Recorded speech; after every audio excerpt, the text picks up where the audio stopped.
My name is Peter Millman. I'm a vice president at PACE, and welcome. Thank you for joining us today.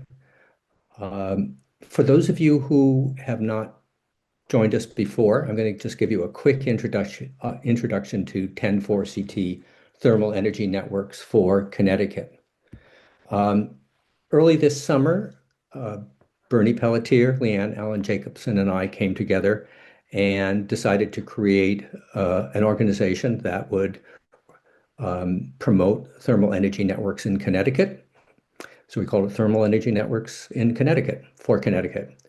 And our purpose was, first of all, that thermal energy networks, we feel, have to be a big part of the solution to a really big problem. And that big problem is that we burn way too much methane gas and oil to heat homes in Connecticut. And the result of that is the emissions of a lot of greenhouse gases and also the emissions of pollutants into the air that's unhealthy for people's lungs. Uh, so that was one reason. The other reason is that we became aware of the passage of a program called the Thermal Energy Network Grant and Loan Program, which was one part of a much larger bill, SB4, that was passed earlier this year in the state legislature. This grant and loan program, when it's funded, and so far it's not, will eventually hand out grant monies to successful applicant communities to do feasibility studies looking at the potential for thermal energy networks in their communities. These feasibility studies will be partly technical, but a big part will be social, the reaching out to various stakeholders in a community that might be interested in developing a thermal energy network. Uh, so that is what we were up to.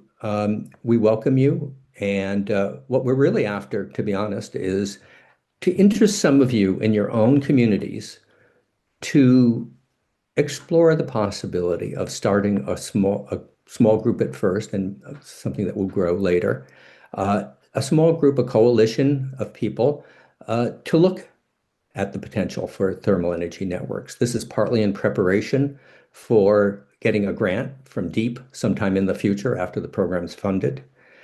It will also help you do a better job on that feasibility study than you otherwise would. But there's really no reason to wait for a future program. We can get started now.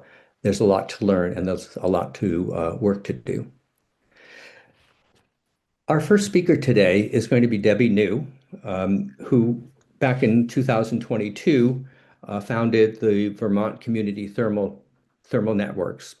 Sorry about botching that, Debbie.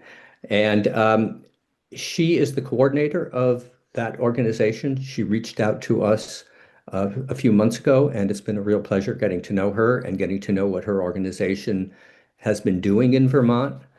Her background is in teaching and anthropology, and I think she's still teaching and practicing anthropology. Today, well, sometime in the future, I'd like to get her to come back and just tell us what she's been doing in some detail in Vermont. But today, she's going to tell us about a trip that she and Jared Rodriguez, who spoke with us last month, made to West Union, Iowa, and really looking forward to hearing about this. So with that, I'll turn things over to you, Debbie. Thank you. I am so appreciative of being able to join you all in Connecticut. I am already learning things from joining your calls. And what I want to do today is share a story of a visit that I made this past July with Jared Rodriguez, who joined this call last time, and his colleague Jason. The three of us went to West Union, Iowa. Perhaps you've been reading about it. Inside Climate News has covered it, and there's been many profiles of this small rural town that has a thermal energy network and has had one for a long time. So this was how I chose to spend my summer vacation, and I want to tell you about what we found there. But first, I hope you'll indulge me because I want to invite everyone here to imagine a place where people who have lived in the community for a long time and people who are new arrivals work together. They collaborate to do things to revitalize their downtown, to make it appealing to businesses and residents and visitors alike, to renovate their streets and sidewalks to make their town more walkable, to create a central place for people to gather, to celebrate, to enjoy music and events, to use local resources to lower costs, and to tap into local energy to get off of fossil fuels, to say no to offers from outside to manage their projects and take money out of their community, and to acknowledge that it's hard work, but they value the results. So I wonder if you can picture it. Maybe it sounds a lot like your town. Maybe it seems like an impossible place, like it's not real. But I want to assure you that West Union, of course, is not perfect, but it is a real place with a population of 2,500 people. So, first of all, where is it? Well, if you start over here at Chicago, like we did, and you go through Elgin and Rockford and into Dubuque, cross into Iowa, and in this northeastern corner, pretty much in the middle of nowhere, there is a community called West Union, Iowa. And we went there because we've been working with towns of similar size, but also other rural communities, some of which are larger, to develop the kind of network that West Union has, but also the kind of ownership model that they have there. So one of these is a photo of West Union, Iowa. And I wonder if you can tell which one it is. Maybe you've seen pictures of West Union in the news or profiled in various places. One of them is Connecticut, and two are Vermont. But maybe just by looking at these, you can see that they're pretty similar in terms of the character of the downtown. Many of these kinds of places have a main street with these kinds of buildings where there are businesses below and there are apartments above. There's often a town center that these businesses are grouped around. So Connecticut is in the lower right-hand corner. Maybe you know that town. The upper two are Vermont towns, and West Union, the picture of West Union, is in the lower left-hand corner. And here it is again, a different view of their downtown. So what we went to see there is what you see the evidence of here is that they had a really big streetscape project. You can see all the things they did to bump out the sidewalks and make the streets easy to cross and slow down traffic and all of that. But this is what it looks like in terms of the thermal energy network that became part of that project. It starts here at the courthouse, the gray box in the middle. This is where the geothermal boreholes are in the green space around the courthouse. And it goes up this green line all the way to the library and then down to businesses to the south here and also along the near the courthouse. So that's where it is. And that's what we wanted to go find out more about. But of course, what we really found was a lot about the community, how they accomplished this and how it's working for them, and also what work they still have to do. So the leaders of West Union, seven of them spent the day with us. And they told us about how their community is built on partnerships and good intentions, that it's essentially a handshake culture there, where locally made, locally controlled things make sense to people and help save them money. It's, of course, not a perfect place, and they found this throughout their project. They said change here takes time, and new ideas are often met with a big why. And as you may be able to relate to, they said there are always a couple naysayers on city council. So they didn't exactly have it easy working on this project, but they have really reaped the benefits. One fourth generation town leader talked about his decision to connect to the network, calling it a no-brainer in so many ways. And he really appreciates how it's improved not only his business, but also the entire downtown. And the manager of the local bank talked about the financial operations. He said it's pretty automatic. There's really not much time involved. Customer bills are always the same because it's always drawing from the same resources. And they're processed from an Excel spreadsheet on his lunch break once a month. So it's not complicated. What they talked about a lot is education as a huge component of how they had to start out and the work that they still have to do. So initially, there was quite a bit of opposition, and this might help the rest of us feel like a project can be doable knowing that they got through it. This was a new idea there, and it took a lot of convincing. People wanted to know, will it really work? And there was a narrative that emerged that it would cost people more money. The city council said, we're not paying for it, and only reluctantly went along with using grants to cover the costs. The town, in fact, did a study that said the library would not benefit financially from the system. But I'll tell you more about how that proved different. And the library chair was a big leader in this. He saw the benefits and he moved things forward. So below that, you can see the kinds of champions that they had initially. And a lot of them have to do with economic development. There was a Main Street group, and the State Economic Development Office was a big proponent of this, and their staff person put a lot of time into it as well. The library chair and the fourth generation business leader I mentioned before really moved the project forward. So here's the timeline. Essentially, the idea started in 2006 with the Iowa Economic Development Authority designating West Union as a Main Street community. So this not only recognized the unique historic downtown character of the town and supported their efforts to protect that, preserve that, but it also gave the city a mission to invest in revitalizing the downtown. So they launched a green streetscapes project. They needed to rehabilitate their downtown streets, they needed repaving, but they also had a lot of stormwater that was flowing into the trout streams, which is a major reason why tourists show up there. So they wanted to protect the streams, the trout, and tourism. So the Iowa Economic Development Authority also wanted something out of this pilot because they wanted to test out solutions for rural sustainability in downtowns that essentially are urban locations. So this repaving project became something much bigger.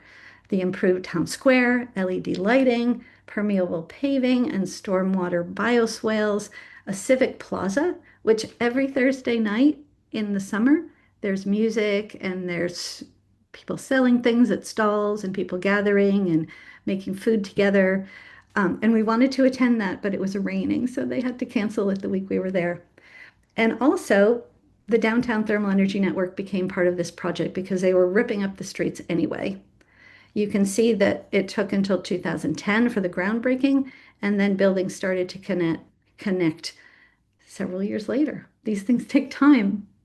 So one of the people we met who showed us around was a young transplant from Boston who vowed he would never live anywhere but West Union, describing the thermal energy network as the greatest thing ever. So West Union took advantage of one need and built on it, adding new ideas to create the kind of downtown that they wanted. And when we had an opportunity to meet the mayor, he said in typical mayoral fashion, I don't know if we could have it any better. So the system itself is 132 boreholes, each 300 feet deep, and they're all around the courthouse in the center there. There are 12 buildings currently connected, and you can see that some of them are municipal and some of them are businesses, and then the apartments above those businesses. The interesting thing about this system is that they're ready to expand. They're set up to expand because pipes that were installed initially go up to the curb line to connect 58 other users that they are hoping will still connect to the system. And in terms of reliability, what people there have found is that it's close to being indestructible. In terms of ownership, the town owns the system, but leases the infrastructure to an LLC. This is a member-owned LLC of local businesses that essentially functions like a cooperative. Each customer who's connected to the system has one vote, and the revenue lowers everyone's energy bills. So instead of getting a check, people have their energy bills lowered. And right now they're at $8 a ton. They've gone down from about $13 a ton to lower the energy bills to $8 a ton. And the LLC hires a third party company to operate and maintain the system. So that's the ownership model, and those are the players. And this is what it looks like in the basement of the courthouse. You can see the pipes on the left and the heat pump in the middle, and then one of the plastic containers holding glycol to add to the system as needed. And there's a local engineer who's been part of the project all along, whose office connects to the system. So he knows what he's saying when he says he has nothing but good things to say about the operation, and that they hardly need to think about it, and they don't even know it's there. Most people don't. Now, this is a picture of the gas boiler that's near where you just saw the geothermal system set up in the basement of the courthouse. When I first saw this, it reminded me of the boiler in the basement in Home Alone that becomes a monster. I don't know if it reminds you of that as well, but they're not using this. They have to cut it up somehow, in fact, to get it out of the courthouse basement. And the facilities guy told us that this boiler used to demand constant adjustments from him. And it took a lot of his time. Some rooms were hot, others were cold. Nobody was happy. Now, and here's Tim, the facilities guy. He says, with the heating and cooling on the network, he says it's like Christmas time every day. And the few tasks that he has that are listed here obviously don't take a lot of his time. He can hear if something is off because his desk is right around the corner, but he learned a lot of what the things are that need to happen from when the system was installed and from when the company, the third party, shows up to maintain something. So he's able to do a lot of the maintenance himself. Now, this is the rotunda of the courthouse. It's a beautiful historic building. If you ever happen to be in West Union, I encourage you to go inside and see that beautiful stained glass dome. But this is how much the project cost. The whole project was a big ticket item, but the thermal energy network was 2.2 million. This was a while ago, and it was fully covered by grants, which makes it very different from the kinds of systems we're likely to be able to develop that will have different kinds of funding stacks, probably not entirely grants. But if you do the math and you add up all those grants, you'll see it's more than the 2.2 million, which is how West Union was able to overbuild the system. So they have more geothermal boreholes, more geothermal capacity than they need right now with those 12 buildings. So that's why they stubbed in for all those other, hopefully, future connections. And you can see the operating costs. Those are some of them below here. Those are the costs that they have, and they're pretty low. I don't know if you've ever seen this kind of thing, but this is a screenshot of the remote monitoring, the software that various people in the community have access to, people who are monitoring the system.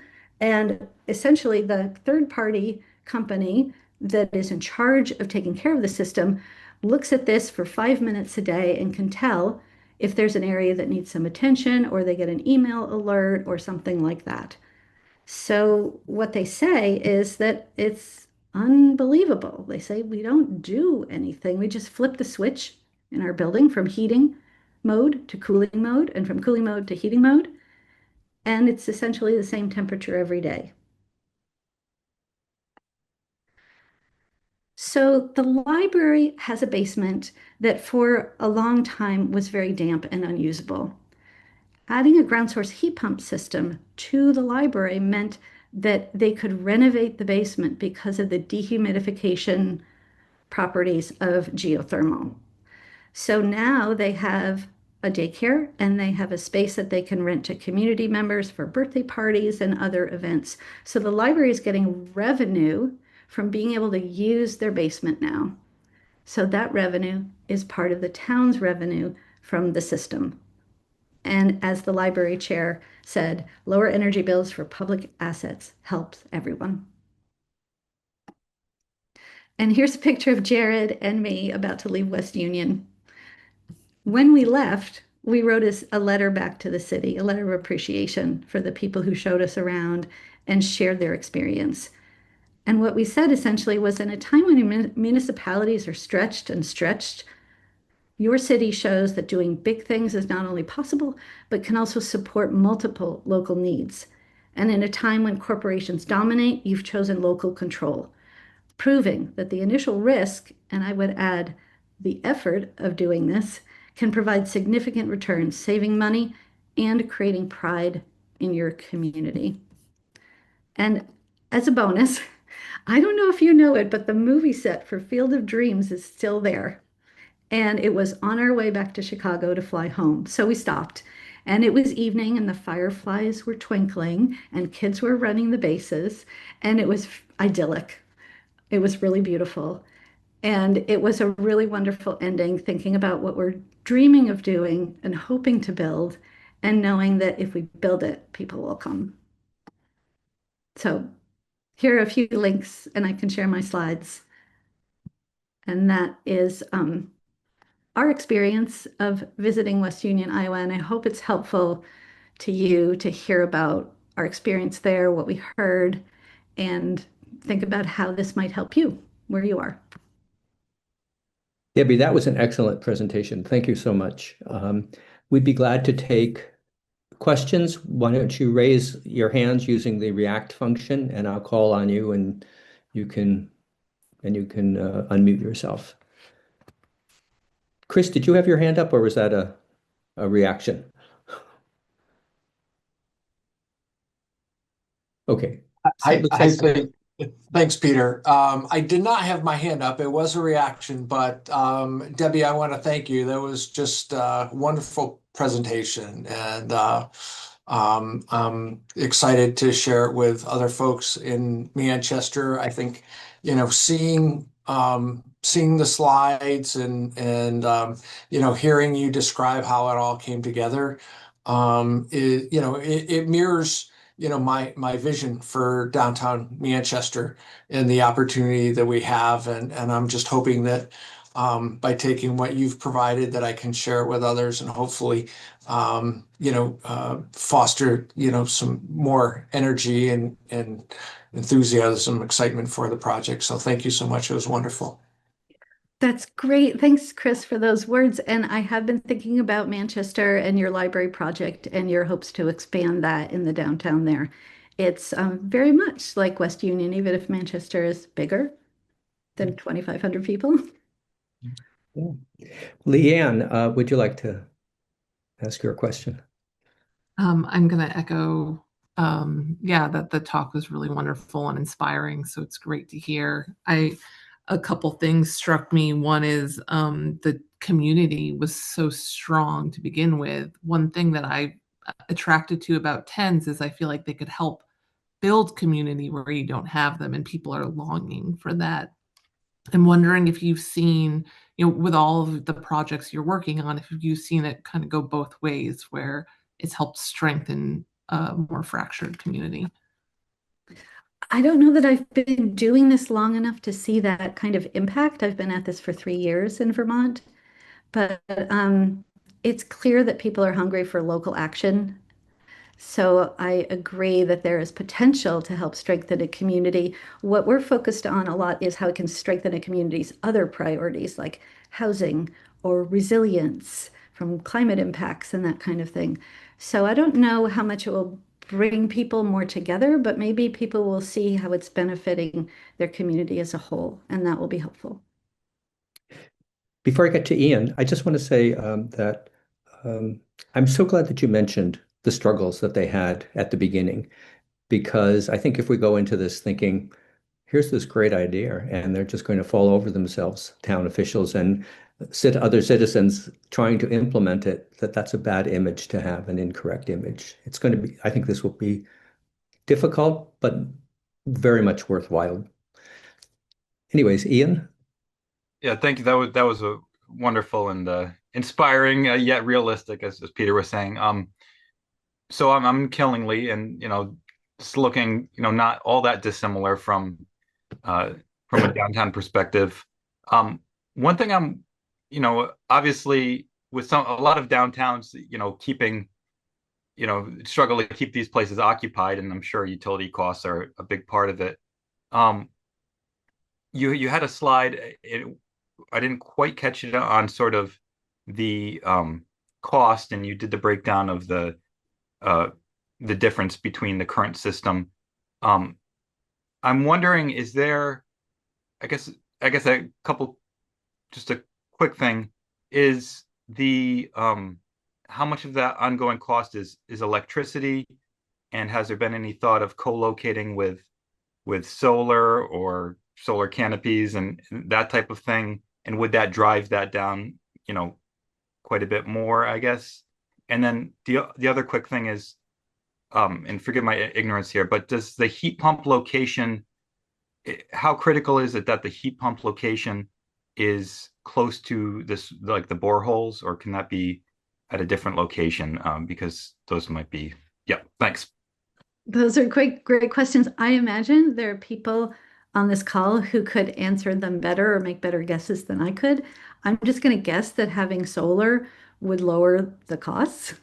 But I'm on the teaching community organizing side of things, so I think that Jared Rodriguez may be better able to answer those questions and maybe have been listening more closely to those conversations in West Union. So I'm sorry, I can't give you No, the that's it's still great. So details. thank you so much. That's important, everything you talked about. Great. David, would you like to unmute? Hey, hi, everybody.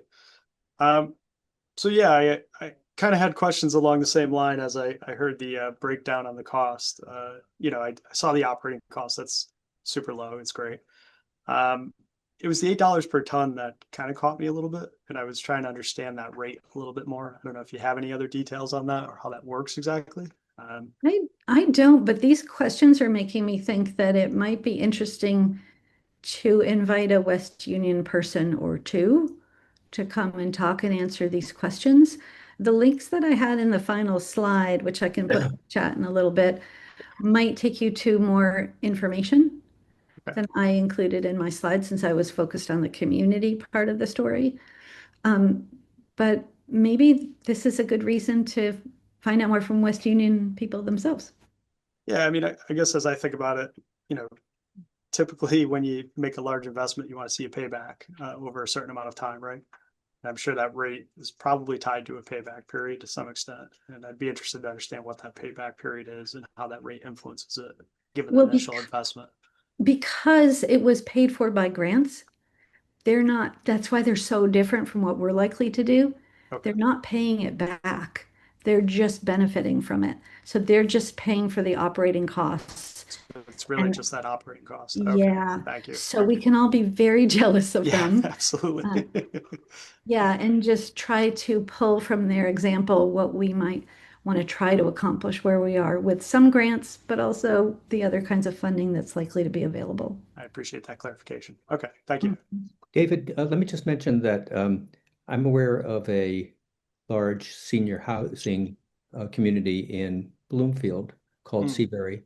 I believe that I know that they have a geothermal system, and their payback was 7 years. Yeah, that's great. Just as one data point. Also, I'd like to mention that next month on December 18th, at our next meeting, we're going to have somebody from Brightcore, which is one of the foremost engineering, design, and construction companies in the geothermal space.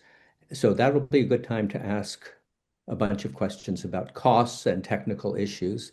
Well, I should mention also we're going to have a speaker from an organization called the Sewer Thermal Energy Networks, which is saying that there's a lot of heat in sewer pipes, in wastewater pipes at wastewater treatment plants. So again, a good time for more technical questions. But thank you for Thanks that. again. Yeah. Dan. Hi, thanks for your presentation. It was inspiring. When I looked at I'm in Brantford, and when I looked at our town map, I could put my finger on 4 or 5 reasonably close buildings. My question is, when buildings are at different stages of their life cycle, some will have, like the example you gave, where the boiler is hated by everybody, and everybody, the knives are out, they're looking for a new solution. Some of our buildings have just maybe 5 years ago been renovated and have a new system, et cetera, et cetera. So tell me how to Okay, so from a technical standpoint, I can just imagine that you're going to say, oh, well, you build it so that their pipes are there and it's close and it's sort of shovel ready for 10 years hence when that building, when the new building will be ready for a new heating system. But in terms of the politics and the gaining support for the project, how do you bring people in who want hands off their new heating system that maybe they've advocated for, maybe they love, etc. So they're going to be, a whole range of attitudes towards such a project. Thank you.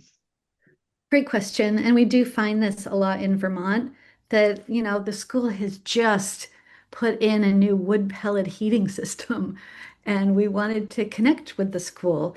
Or the library has air source heat pumps that are new. And so why would they want to connect? Well, if the system is financed and managed in such a way that there aren't individual building costs, that people can simply connect and not only the outside loop and piping, but also the inside equipment is all financed as part of a network, then the individual building people don't have to pay to connect to the network. They don't have to buy a ground source heat pump to put into their building. They're going to pay monthly for the system, their use of the system itself, and that will pay back the costs of the system overall. So then, if you make it easy for people to connect with that kind of financing setup, then you can help them understand that to use their air source heat pumps all year long, they're going to pay more for electricity at peak times, right? Because the air source heat pumps have to work a lot harder than a highly efficient ground source heat pump system. So they can lower their electricity costs by connecting to the system and choosing to use the air source heat pumps when those work easily. And at very hot or very cold times of year, they can turn on the geo system and lower their electricity costs. If they're on oil, propane, or gas, they can also do that kind of using the fossil fuel system when it makes sense is lower cost and then connecting to the network, turning on the network. So it's not impossible to have multiple heating sources going on at the same time, as long as the thermal energy network connection is not having to be covered by the individual buildings. That would probably make it so they would not be very interested in connecting. Does that make sense? Alicia. Hello. Sorry for my background noise. I'm currently in a coffee shop. Can you all hear me? Yes. Oh, okay, good. Um, I just I have a question about the population in West Union. Um, because I see that the Midwest is very white and rural. So I was just wondering if that played a role as to why this, even though it took years, I it seems like it's faster than what I'm going through here in Hartford. I'm currently in Hartford, which is predominantly Black Puerto Rican, and we're having difficulty just to get a start of doing something like this in Hartford. So I just wonder that. Yeah, I can see why you're wondering that. Yeah, that could be a strong factor in how they were able to move forward. They certainly had differences among people in their community, but maybe not as big differences as we might find other places where there's more diversity. I guess that's my main thought about it. You probably have experience beyond mine that, I'm in Vermont, which is a very white state.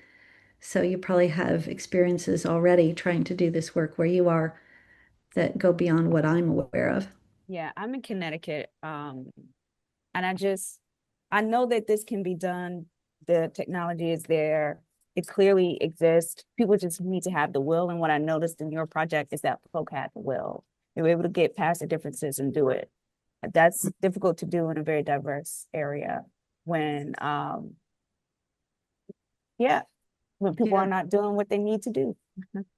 Well, yeah, it was a very small group of people that made this happen in West Union, and others were happy to support and go along with it, but they also did have a good bit of resistance.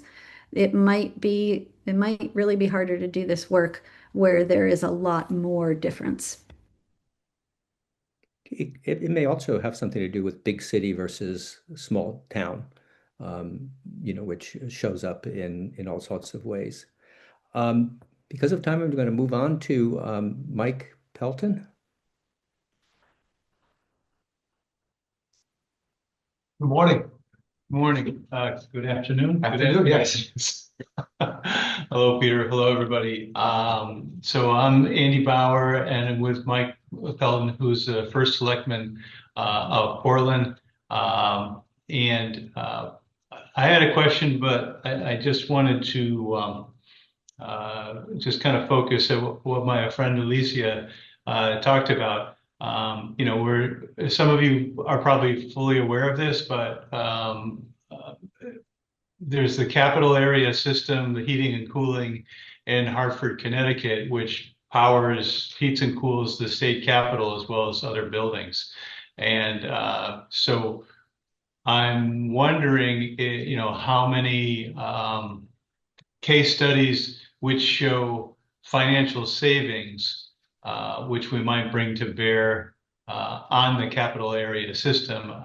And stuff probably has been done. Peter, you probably know already. Some of that financial angle has already been made mention. I just think we literally got to hit people over the head with this up at the Capitol, because it's a no-brainer. It's a state building and we're all paying for it. But to my Portland question is, we're interested in looking into this. So what kind of, you had mentioned at the beginning, Peter, I think, there's a feasibility study which people on the call can elect to engage in. So could you say more about that, please? Sure. Just very briefly, that in SB4 passed earlier this year in the legislature, there was one provision of that was the creation of a thermal energy grant and loan program. It was established, but it was not funded. So DEEP has no money to hand out, and they have not spent any time, understandably, designing what the criteria for choosing applicants will be. So that is a whole separate thing. There is not money ready, but I don't think we have to wait for that grant and loan program. I think we can start now. And we can talk more about that later. Andy, I'm sure that we will, and I look forward to getting together with you and Mike and others in Portland. In the interest of time, Leanne, I'm going to ignore your question and let you and Bernie do the next part. But Debbie, I want to thank you. That was fabulous, and you can tell by the number of questions that you received. So thank you, and again, I hope we can have you back to talk more about Vermont. With that, I'm going to turn to Leanne and Bernie, who are my co-conspirators in creating 10-4CT. They have begun the hard work of understanding what's in their town, building a coalition interested in thermal energy networks, what the possibilities are. And I'm going to turn it over to them to let them describe, some of what they've been up to. Bernie and Leanne. Do you want to pull up the slides, Bernie, or? If you want to go ahead. Yep. By the way, Leanne, are you going to be speaking? Because I need to change this spotlight business. I think Bernie's going to start. Just learning how to replace spotlight. Okay, very good. We don't have as much to present today, so I guess I'll make that known while I'm pulling it up. And I did just want to comment, to pick up on Alicia's point about Hartford and the relationship to the project that Debbie presented. There's the makeup of the community, but also the size of the community. She's talking about a 2,000 resident or something resident town. So I'm just thinking about that axis sort of in terms of yeah, finding something that works for each location. Yeah. And Bert, I'll hand to you. Thank you. So actually, thank you, Leanne, and thank you, everybody. Leanne and I live in the same town. It's West Hartford, about 65,000 people, so substantially bigger than the town that Debbie just took us through. Um, but Mike and Andy, I think you were basically in some ways asking for exactly what we want to talk about here. So how do we get started? In prior meetings, Leanne has circulated some. Actually, this is Debbie's, right? This is the sort of a thermal energy network opportunities chart, and Leanne and I are thinking of this as let's go prospecting in our town for well, what geothermal might we already have in our town, and what sources or needs for heat might we have in our town. So we reached out, if you want to say that, to ChatGPT and just basically asked that question. Said, what existing large geothermal resources are there in West Hartford? And we really found two that are built and one that's on its way. We have Charter Oak Academy, which is one of our 16 public schools. It's our newest school, and I think it has 65 geothermal wells in the underneath the parking lot. To our surprise, I don't think any of us had any idea that the University of St. Joseph's has a geothermal system on campus. And then I think Catherine Deviney, our town energy specialist, is intimately aware because we are decommissioning our old Elmwood Community Center and creating a new one, and that's going to be geothermally heated. It's not yet built, but the geothermal is definitely part of it. So as we're thinking about, okay, what could be what Leanne refers to as an anchor tenant, maybe Elmwood Community Center could be an anchor tenant. So because we could maybe add a few more wells, add a junction box. This is an idea I think we got from Chris Tell in Manchester. He's going to heat the library with geothermal, but if he just makes it accessible to other businesses, then perhaps it can become an anchor tenant. And the other thing, and here again, this is nothing more than a ChatGPT question, and it's kind of fascinating, is what sort of heat sources might we have? And all of us probably have grocery stores, Whole Foods, Stop and Shop. We have quite a few grocery stores in our town.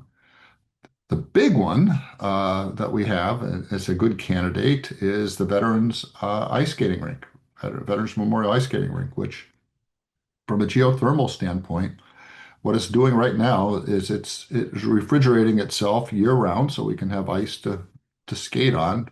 And it creates that ice by just displacing heat out of the building. And right now it's just wasted.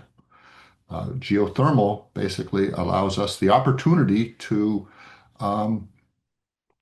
take that waste heat and do something with it. Perhaps ship it under the road and back to our town swimming pool across the way.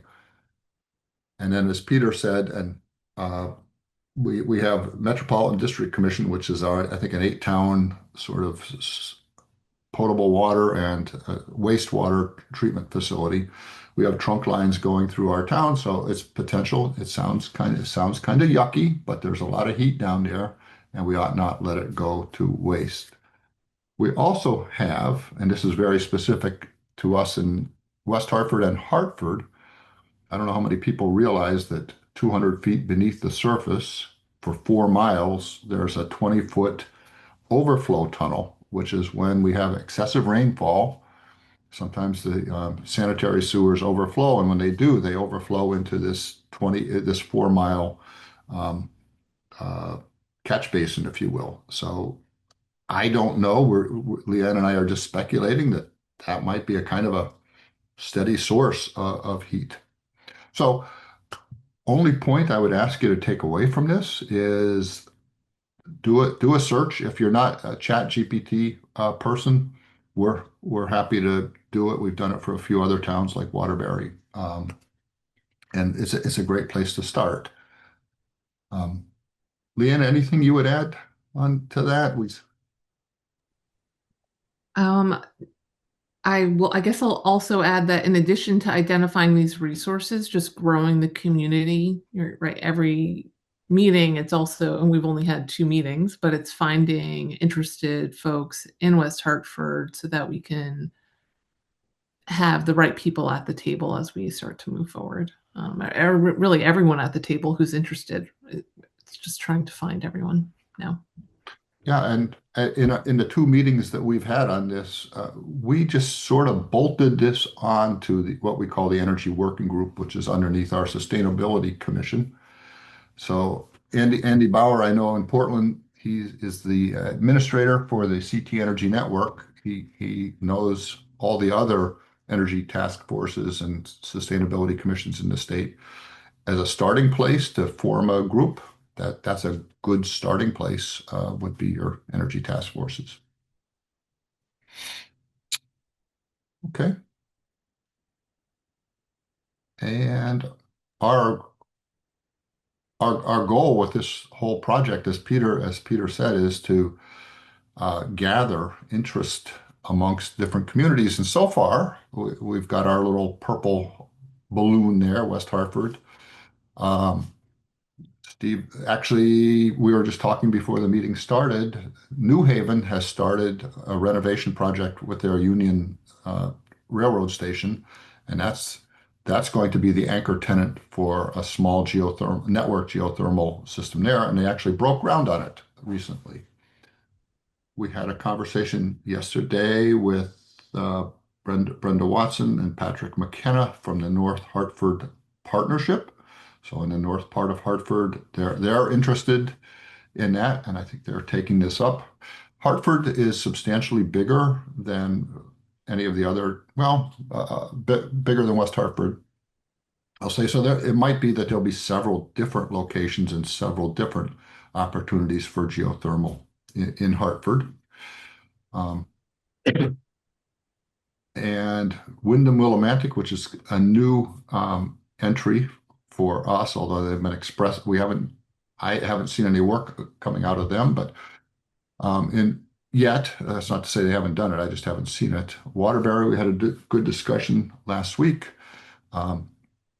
looking at the library and downtown municipal buildings, and they do have a waste water treatment plant, which is a good place to look for heat. I'll add that in New Haven, in addition to the project that's starting, Yale has really one of the more advanced campus network geothermal projects underway. So we're going to reach out to them and learn from them, we hope, as time goes on. So the coalition is expanding, and we clearly invite participants to think about getting your town into this chart. Bernie, could I just interject that in Hartford, the North Hartford Partnership is interested in pursuing this, but also the Sierra-led coalition that's been working so hard on the capital area system is also interested in taking on a role in promoting thermal energy networks in Hartford beyond the capital area system. And in New Haven, while it's exciting to see what's happening at the Union Station project, but there's also a group that is forming that is interested in looking beyond the West Union, or not the West Union, the Union Station project, because New Haven is a big city and there's lots of other opportunities there. As for Wyndham and Willimantic, their town manager, Rob Zarnetsky, and their representative, and some people on the sustainability committee are also sort of coming together. Each of these towns, cities, are in different stages. They're still very young in their approach towards pulling together coalitions about this. But things are happening, and there's interest in other Connecticut towns and cities, and we are here in large measure to help. I don't know how much more you were going to do, Bernie and Leanne, but I do want to throw in one little thing at the end. So sorry for hijacking, but I just wanted to get that No, in. that's Fine. We just have one more piece about the Deep Climate Resilience Fund. So one possibility is that you're starting to build momentum in your town, but a facilitated workshop could really help you bring in experts that will take it to the next level. A workshop will help with pre-planning so that within your municipality, you can have more higher success when you get to the feasibility stage. So the Deep Climate Resilience Fund, the opportunity came out October 3rd. It includes climate-driven risks to infrastructure, including reliable energy. I think it's really a great fit, given sort of a lot of the points that Debbie identified during her talk. And it includes 3 pillars, including nature-based design, and really geothermal is very much a nature-based design, community engagement, which is a large goal of that workshop, and then energy resilience, and TENS would provide that energy resilience. The call has 3 parts. You could apply for funding for planning, advancing, and deployment, and we think this falls under the planning category. And what we're trying to figure out is how we can help teams apply. So we're still sketching this out, but we wanted to put it out there today that we're thinking about this. And if you're interested in this type of funding for your town, don't hesitate to speak up. So the budget can support future planning. DEEP encourages innovative and comprehensive plans that focus on solutions. So again, I think this is very much in line with the goal of this type of workshop. Eligible groups include municipal governments, councils, neighborhood organizations, nonprofits, academic institutions, public utilities, as well as state and federally recognized tribal nations. The size of the grants can vary quite a bit for a 24-month period, and applications are due January 15th. So we know that's soon, and this could be a big lift for individual municipalities. So we're hoping to find a way to streamline that process as a group. And I'll hand off to you, Peter. Well, that is great. I just want to be clear that this is a different set of a different grant opportunity, one that actually exists, as opposed to the Thermal Energy Grant and Loan Program, which has not been funded yet, but we hope to get that done later. I just wanted to bring up, I'm going to try and share my screen on just one slide. Here it is. So this is showing the first page of a guide that Debbie New and Jared Rodriguez created, how to develop a thermal energy network, a practical guide to adding thermal energy networks to your decarbonization plans for your community. We have been delving into this pretty heavily and suggesting that communities that are interested in walking down this path use this very well written, very clearly laid out guide. It helped me to understand more about thermal energy networks, and in particular, what the work in individual communities could look like for promoting this concept. So I'm very grateful to Debbie and to Jared for developing this, making it available, and I would suggest that other people take a look at it too. So originally, okay, so I hope I'm stopping sharing. Nope. now you're still sharing. Oh, I see. Okay. I see where I need to click. As you're unsharing, Peter, I'll just say that if you take a step in your own community, as you read the document that you just had up, and then you turn around and say, "Oh, well, let me apply it in the community." It's a very good experience, you to as opposed to just reading it. You say, "Oh, yeah, yeah, I can do that." But when you try to go and read it and do it, then you really start to harvest the value of the document. So in theory, we were going to have some time at the end just for open discussion, questions, comments, anything about 10.4 CT or thermal energy networks or what are the possibilities and difficulties in various communities. There was enough interest in what Debbie was saying, and I think Bernie and Leanne could have gone on for a while longer. So we will try and do that another time, particularly if you let me know that you'd like to do it. Um, but again, I'd like to thank you for joining us. This is pretty exciting stuff. I think particularly at a time when the federal government is pulling way back on how it's supporting offshore wind, even onshore wind, community solar, or solar in general. Those incentives are going away.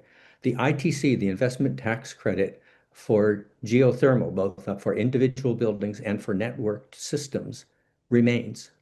Why, I can't tell you. I continue to want to find out, but it's there. And I think it offers a path for us who are really concerned about climate, who are really concerned about improving how we heat and cool buildings. It's a path to move forward on, uh, particularly at this time when other paths have been closed off or at least restricted. So with that, again, thank you. Our next meeting on December 18th, as I mentioned, will have a speaker from Brightcore, again, a major player in the realm of engineering, designing, constructing thermal energy networks and individual buildings. And then we'll also have somebody from Sewage Thermal Energy Networks.